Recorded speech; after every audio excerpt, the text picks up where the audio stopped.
పూరా లోకల్. నిషేధిత పత్తి విత్తనాలను విక్రయించే ముగ్గురిని అరెస్టు చేసి వారి నుంచి 15 లక్షల విలువైన 5 క్వింటాల విత్తనాలను స్వాధీనం చేసుకున్నట్లు రామగుండం పోలీస్ కమిషనర్ శ్రీనివాస్ తెలిపారు. మంచిర్యాల జిల్లా నెన్నెల్ మండలం బుప్పరం గ్రామంలోని ఓ ఇంటిలో నిల్వ ఉంచిన పత్తి విత్తనాలను స్వాధీనం చేసుకున్నారు.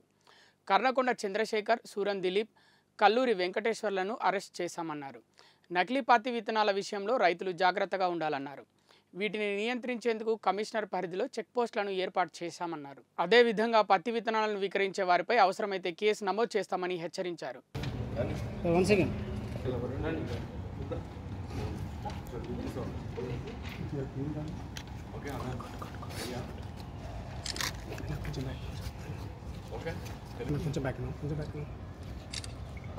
అందరికీ నమస్కారం.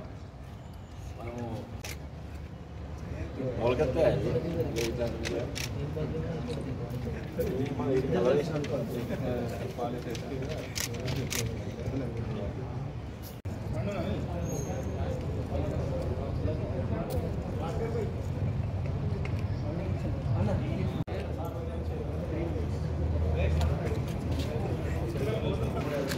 ఈరోజు task force city task force team అలాగే లోకల్ పోలీస్ ఒక ఇన్ఫర్మేషన్ బేస్ మీద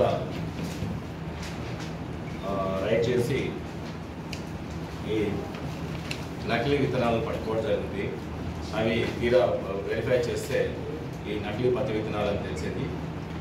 అవి మొత్తం వెయిట్ చేస్తే 5 క్వింటాల్స్ ఉన్నాయి. 5 క్వింటాల్స్ అంటే 500 kgs అరౌండ్. ఇవి రజాక్ అనే అతను బైన్సాలో ఉంటాడు, అలాగే జానీ అనే అతను బందమరిలో ఉంటాడు. వీళ్ళ ద్వారా ఈ సురేష్ అనే అతను వీళ్ళకి ట్రాన్స్పోర్ట్ చేసి ఇవ్వడం జరిగింది.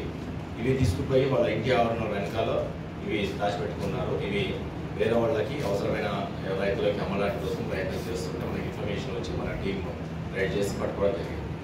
మనం ప్రతిరోజు ఈ ప్రభుత్వం తీసుకున్న నిర్ణయానికి కట్టుబడి ఈ పత్తి విత్తనాలను సమూలంగా ఇక్కడ ఉండకుండా, ఎందుకంటే రైతులు నష్టపోకుండా చేయడానికి ప్రభుత్వం తీసుకున్న అభినందనీయ నిర్ణయాన్ని దృష్టిలో పెట్టుకొని చాలా ఎవరికి ఇన్ఫర్మేషన్స్ పెట్టి అండ్ టాస్క్ ఫోర్స్ టీమ్ని ప్రతి మండలాల్లో పెట్టి మనం ఈ నిర్మూలించడానికి ప్రయత్నం చేస్తున్నాము. దాంట్లో భాగంగానే రెండోసారి నేను 3 రోజుల కింద ఒకటి పట్టుకున్నాము. మళ్ళీ ఒక ఇన్ఫర్మేషన్ బేస్డ్ మళ్ళీ ఒక ఆపరేషన్ జరిగింది. దీంట్లో ఈ యొక్క విత్తనాలను ఎక్కడి నుంచి తెచ్చారు అనేది కూడా క్లియర్గా తెలుసుకున్నాము. మొన్న రీసెంట్గా పట్టుబడ్డ పర్సన్ అతను అంతకుముందు వీళ్ళకి అమ్మినట్టు ఇన్ఫర్మేషన్ బేస్డ్ మీద వీళ్ళని కూడా సర్చ్ చేసి పట్టుకోవడం జరిగింది. దాంట్లో కర్ణకొండ చంద్రశేఖర్ అండ్ సూరం దిలీప్, కల్లూరి వెంకటేశ్వరం అనే ముగ్గురు కూడా ఉన్నారు. మొత్తము దీని యొక్క వర్త్ 15 లక్షల వర్త్ అవుతుంది. 3,000 కిలో దాకా అమ్ముతుంటారు. ఈ పత్తి విత్తనాలను షార్టేజ్ దృష్టిలో పెట్టుకొని తర్వాత పత్తి రైతులు యొక్క వాళ్ళ యొక్క ఆతృత వాడు ఈ పంటలు వేసుకోవడానికి దృష్టిలో పెట్టుకొని ఏదంటే కొన్ని కొంటున్నారు. ఇందాక నేను చూపించినట్టు కొన్ని పత్తి విత్తనాలు పూర్తిగా కంప్లీట్గా పురుగు పట్టిపోయినాయి. ఆ విత్తనాలు కొని మీరు పొలాల్లో ఎంతో డబ్బు ఖర్చు పెట్టుకొని పొలాన్ని తయారు చేసుకొని వేస్తే అవి మొలకెత్తకుండా నష్టపోయి మీరే అప్పులు తెచ్చుకొని పొలాలు వేసి ఇట్లాంటి విత్తనాలు కొని పొలాలు వేస్తే రేపు పంట రాకపోతే నష్టపోయి మీరు ఏదైనా అఘాయితం చేయడానికి రైతులు నష్టపోయి చాలా దౌర్భాగ్య స్థితిలో ఏర్పడడానికి అవసరం ఉంటుంది. అట్లాంటి అవకాశాలు ఏర్పడతాయి. తర్వాత సూసైడ్ జరిగే అవకాశం ఉంటుంది. అందుకని